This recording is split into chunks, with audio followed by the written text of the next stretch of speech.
નમસ્કાર, GS news 24/7 માં આપનું સ્વાગત છે। હવે જોઈએ આજના સમાચાર। મોરબીમાં શ્રાવણ માસનો શ્રાવણીયો વરસાદી માહોલના પગલે નાગરિકોને જિલ્લામાં નદી નાળા સહિતના સ્થળોએ ન જવા કલેક્ટરશ્રીનો અનુરોધ। વરસાદના પગલે કોઈ અનિચ્છનીય ઘટના ન બનવા પામે તે માટે આપત્તિ વ્યવસ્થાપન અર્થ માર્ગદર્શિકા જાહેર કરાઈ।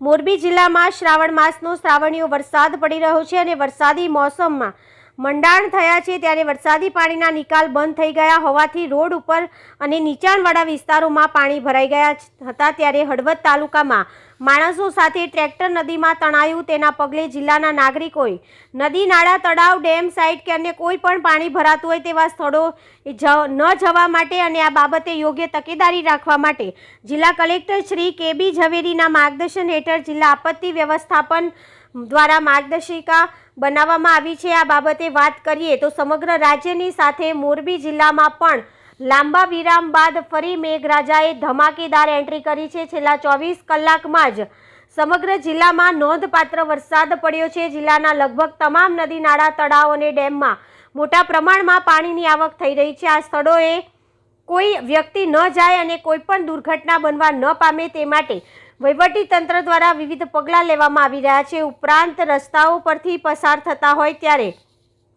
કોઝવે પરથી પાણી પસાર થતું ત્યારે રસ્તો પાર ન કરવા તથા ઊંડા પાણીમાં ન જવા માટે અનુરોધ કરવામાં આવ્યો છે।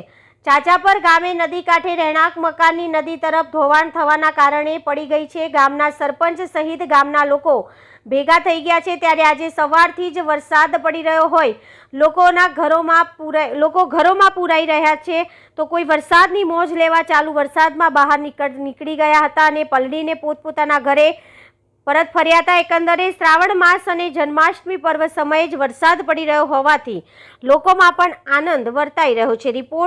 Reporter Shrikant Patel, GS news 24/7 Morbi.